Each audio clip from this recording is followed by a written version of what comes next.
భయం అనేది లేకుండా పోతుంది.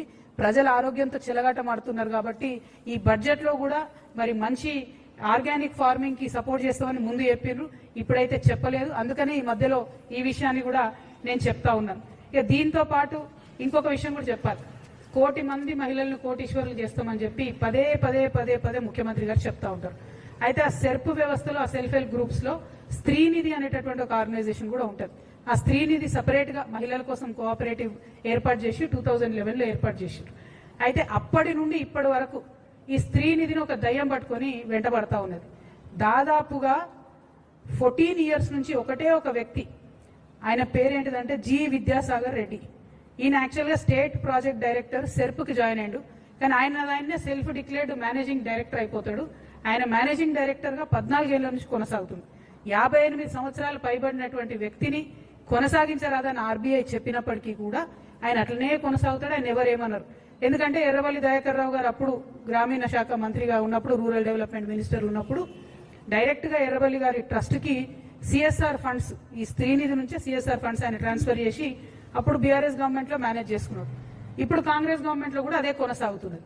కాంగ్రెస్ గవర్నమెంట్ లో కూడా అందరూ ఉద్యోగులు పదే పదే పదే కంప్లైంట్ చేస్తే కూడా ఒక ఎంక్వైరీ కమిషన్ వేసారు. దాని పేరు ఏంటంటే జీవో నంబర్ 523 ఎంక్వైరీ కమిషన్ వేసారు. ఇంతవరకు ఆ ఎంక్వైరీ కమిషన్ ఏమైందంటే సీతక్క గారు మాట్లాడతలేరు. నిన్న కూడా సీతక్క గారు ఈ విద్యాసాగర్ రెడ్డి అనేటువంటి పక్కన కూర్చోబెట్టుకొని మేము మహిళలు కోటీశ్వర్లు చేస్తామంటే ఈయన మింగుతున్నాడు అమ్మ పైసలన్నీ, ఈయన ఇబ్బంది పెడుతున్నాడు. అట్లా కాదు, దయచేసి ఆ వ్యక్తిని మొదలు తొలగించండి. ఎందుకంటే ఈయన ఏం చేస్తుండంటే ఆయన మొత్తం ప్యానల్ అందరినీ కూడా ఎగ్జిక్యూటివ్ డైరెక్టర్, ఈ డైరెక్టర్ అని చెప్పి లక్షలలో వాళ్ళకి జీతాలు ఇచ్చి ఎస్సీ ఎస్టీ బీసీ మహిళలందరినీ కూడా 737 మంది ఎంప్లాయీస్ ఉండే స్త్రీనిధిలో ఇప్పుడు 270 మంది మిగిలిరు. అందరినీ కూడా ఆయన తీసేసుకుంటూ వస్తున్నాడు. అన్ని రకాల రూల్స్ కూడా ఫ్లౌట్ అయిపోతా ఉన్నాయి. దీనికి ఖచ్చితంగా మీరు ఈ విద్యాసాగర్ రెడ్డి అనే వ్యక్తిని మీరు తొలగించాల్సిందే.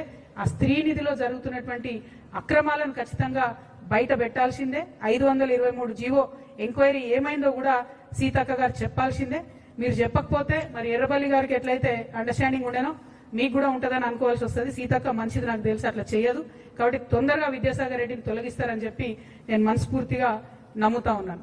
ఇక చివరి విషయానికి వస్తే ఈ ప్రభుత్వం ఈ బడ్జెట్ మొత్తంలో కూడా ఎక్కడ విజన్ చూపించలేదు, 6 గ్యారెంటీల విషయం చూపించలేదు. బయట నుండి తెచ్చినటువంటి అప్పులేమో కుటుంబానికి 9 లక్షల రూపాయల అప్పు మన మీద మోపుతా ఉంది. కానీ సింగరేణికి ఇవ్వాల్సినటువంటి 50,000 కోట్లు అప్పు కడతలేరు, జెన్కోకి ఇవ్వాల్సిన అప్పు కడతలేరు, ట్రాన్స్కోకి ఇవ్వాల్సిన అప్పు కడతలేరు. వీటన్నిటి దగ్గర 50,000 కోట్లు అంటే 1,50,000 కోట్లు ప్రభుత్వమే ఈ సంస్థలకు ఇవ్వాలి. ఆ అప్పు తక్షణమే చెల్లించాలి. సింగరేణి సంస్థ దానంతది రన్ అవ్వాలి. ట్రాన్స్కో జెన్కో హెల్తీగా ఉండాలని చెప్పి నేను డిమాండ్ చేస్తా ఉన్నాను. ఇక మూసీకి అందరూ వ్యతిరేకించే మూసీకి, ప్రపంచ బ్యాంకు నుంచి అప్పు తెచ్చుకునే మూసీకి 1,500 కోట్లు పెట్టుకున్నారు. యంగ్ ఇండియా స్కూల్స్ ఎక్కడైతే కమిషన్లు వస్తాయో ఆ స్కూళ్ళకు 5,000 కోట్లు పెట్టిండ్రు. నేను ఒకటే ప్రశ్న ఇస్తా ఉన్నా సూటిగా ఈ ప్రభుత్వాన్ని, రాహుల్ గాంధీ గారిని ప్రత్యేకంగా, మీరు ఏదైతే అశోక్ నగర్కి వచ్చి ఉద్యోగాలు ఇస్తామని చెప్పారు కదా, కనీసం ఆ ఉద్యోగాల విషయం మాట్లాడకుండా, డిఎస్సీ ఎస్సీ టీచర్స్ ని రిక్రూట్ చేయకుండా, ఎస్సీలలో ఉన్న బ్యాక్లాగ్ పోస్టులు నింపకుండా, జాబ్ క్యాలెండర్ ఇవ్వకుండా, మీరు వేస్తామని చెప్పినటువంటి అవుట్ సోర్సింగ్ కార్పొరేషన్ ఉద్యోగుల కోసం కార్పొరేషన్ వేయకుండా ఈ స్కూల్ కట్టుకుంటే స్కూళ్ళలో పాఠాలు ఎవరు చెప్పాలి? మరి ఇప్పుడు ఉన్న టీచర్లు అయితే సరిపోరు, ఎక్కువ టీచర్లు కావాలి, డిఎస్సీ వేయాల్సిందే. మరి ఎందుకు వేస్తలేరు? దేనికోసం ఆపుతున్నారు? ఈ డబ్బులన్నీ బిల్డింగ్లు కట్టుకుంటూ పోతే మీరు హ్యూమన్ రిసోర్సెస్ మీద ఇన్వెస్ట్ చేయరా అని చెప్పి ఈ ప్రభుత్వాన్ని నేను అడుగుతున్నా. మరి జాబ్ క్యాలెండర్ కోసం నిరుద్యోగులంతా ఉద్యమిస్తున్నారు. వాళ్ళు 26వ తారీఖు నాడు అసెంబ్లీ ముట్టడి చేస్తామని మాకు చెప్పారు. ఆ అసెంబ్లీ ముట్టడికి కూడా తెలంగాణ జాగృతి నుండి సంపూర్ణంగా మద్దతు ఇస్తా ఉన్నాం. నిరుద్యోగులను మోసం చేసినటువంటి ఈ ఫేక్ కాంగ్రెస్ ప్రభుత్వాన్ని అడిగి వీళ్ళను రాహుల్ గాంధీ ఒక దగ్గర ఫేక్తారు, రేవంత్ రెడ్డి గారు ఒక దగ్గర, బట్టి గారు ఒక దగ్గర, వీళ్ళు ఎట్లా అంటే ఫేక్ ఫేకర్ ఫేకెస్ట్ అన్నట్టుంది వీళ్ళ పరిస్థితి. అంటే ఒకళ్ళు మించోగలు చెప్పేటట్టు. కాబట్టి ఓవరాల్ గా రాహుల్ ఫేకు గారికి నేను రిక్వెస్ట్ చేసేది ఏంటంటే తెలంగాణ నెక్స్ట్ టైం వస్తే దయచేసి జాబ్ క్యాలెండర్ ఇవ్వండి, ఉద్యోగాలు ఇవ్వండి. మీరు పెట్టినటువంటి ఈ బడ్జెట్ లో ప్రజలకు సంబంధించి ఏ బడ్జెట్ కూడా లేదు, ఏ గ్యారంటీ మీద కూడా లేదు. కాబట్టి ప్రజాక్షేత్రంలో తప్పకుండా ప్రజలు మిమ్మల్ని ప్రశ్నించాలని జాగృతి తరఫున డిమాండ్ చేస్తూ సెలవు తీసుకుంటున్నాను. Thank you. జై తెలంగాణ, జై జాగృతి.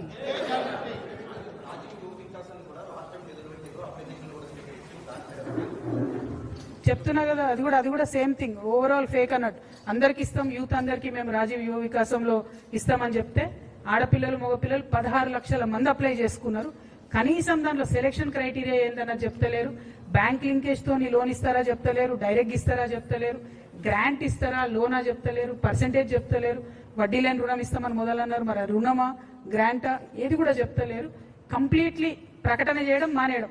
నిన్నగాక మొన్న ఈ రాష్ట్ర ముఖ్యమంత్రి అంటే ఆయన ఒక దగ్గర అన్నారు ముఖ్యమంత్రి గారు, నేను మాట్లాడితే అదే జీవో అన్నారు. మరి ఆయన అక్కడ మాట్లాడినేమని నేను స్కూటీ ఇస్తా ఎలక్ట్రిక్ స్కూటీ అన్నాడు. రూపాయి వేటలే బట్టి గారి బడ్జెట్లా అంటే ఏందన్నట్టు ముఖ్యమంత్రి గారు ఎస్ అంటే బట్టి గారు నో అన్నట్టు ఉంది పరిస్థితి. మధ్యలో ప్రజలేమైపోవాలి? డెఫినెట్ గా ఇది fake budget, Congress fake budget, Rahul Gandhi గారు ఫేక్ బడ్జెట్. దీన్ని మేము తీవ్రంగా నిరసిస్తా ఉన్నాం. Thank you.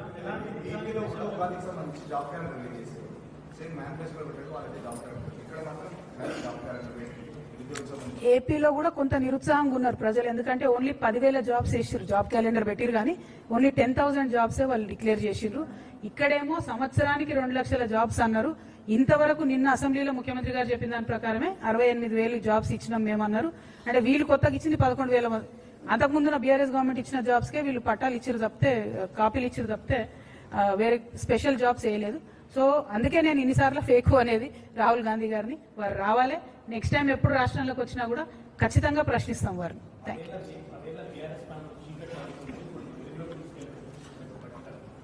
యూ. వెలుగు కాదు కానీ వెలుగుమట్ల బాధితుల పరిస్థితి చూసినాం కదా మనం. వీళ్ళన్ని కూల్చుడు తప్ప కాల్చుడు తప్పితే విషయం ఏం లేదు అక్కడ. మొత్తం అన్ని స్టేట్మెంట్లు ఒకరిని మించి ఒకరికి ఫేకుడు, ఒకరికి ఎక్కడ పేరు వస్తుందో అని ఇంకొకరు మాట్లాడడం, ఇంకొకరికి ఎక్కడ పేరు వస్తుందో అని ఇంకొకరు మాట్లాడడం తప్పితే అసలు విషయం అయితే ఏం లేదు బడ్జెట్ లో. దారుణం ఏంటంటే ఏ బీఆర్ఎస్ అయితే మీరు అప్పు తెచ్చిరు అన్నారో అంతకన్నా ఎక్కువ అప్పు ఇప్పుడు వీళ్ళు తీసుకొచ్చిరు. కనీసం దీంతోనే ఒక డిసిప్లిన్ లేదు. ఎక్కడ ఇన్వెస్ట్ చేస్తున్నారు ఈ అప్పును, ఎక్కడ ప్రాజెక్ట్ కడుతున్నారు అంటే revenue expenditure only 50,000, sorry capital expenditure only 50,000 crores అని చెప్తున్నారు. అప్పు తెచ్చిందేమో దాదాపు 8 లక్షల కోట్లు. ఓన్లీ 50,000 కోట్లు ఈసారి మీరు క్యాపిటల్ ఎక్స్పెండిచర్ అంటే ఎట్లా తిరుగుతుంది? ఎకనామిక్ ఇంజన్ అనేది ఎట్లా తిరుగుతుంది? అసలు పోనీ ఇన్ని తెచ్చుకొచ్చిండ్రా, ఇన్నిసార్లు విదేశాలకు పోయొచ్చిరా? ఎక్కడున్నాయి పెట్టుబడులు? Where is the industry? Industry ద్వారా వచ్చిన ఎంప్లాయ్మెంట్ ఏది? ప్రైవేట్ ఎంప్లాయ్మెంట్ లేదు. ఇప్పుడు ఆ సర్వే చూపిస్తుంది మన దేశంలో రైజింగ్ అంటే నేను చెప్తున్నా నిరుద్యోగంలో మాత్రం బరాబర్ రైజింగ్ ఉన్న మీద నంబర్ 1 ఉన్నాం మనం. 50% అన్ఎంప్లాయ్మెంట్ విమెన్ లో. దారుణం. ఆడపిల్లలు చదువుకునే తక్కువ, అలా సగం మందికి ఉద్యోగాలు వేయలేకపోతుంది ఈ ప్రభుత్వం. కాబట్టి వాళ్ళ ప్రయారిటీస్ అయితే కరెక్ట్ లేవు. రాష్ట్రాన్ని యొక్క ప్రగతిని ముందుకు తీసుకెళ్లే విధంగా అయితే లేవన్నది మాత్రం స్పష్టంగా అర్థమైంది.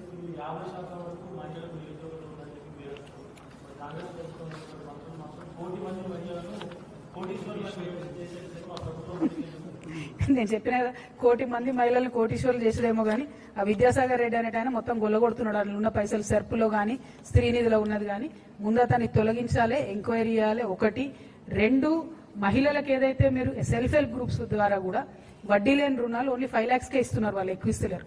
అంతకుముందు ఎట్లయితే చంద్రబాబు నాయుడు గారు ఉన్నప్పుడు గ్రాంట్ ఇచ్చేదో అట్లా ఇవ్వాలని మహిళలు అడుగుతున్నారు. అట్లా గ్రాంట్ ఇస్తే వాళ్ళు ఏదైనా ఒక బిజినెస్ పెట్టుకున్నా అది డెవలప్ అవుతుంది. మీరు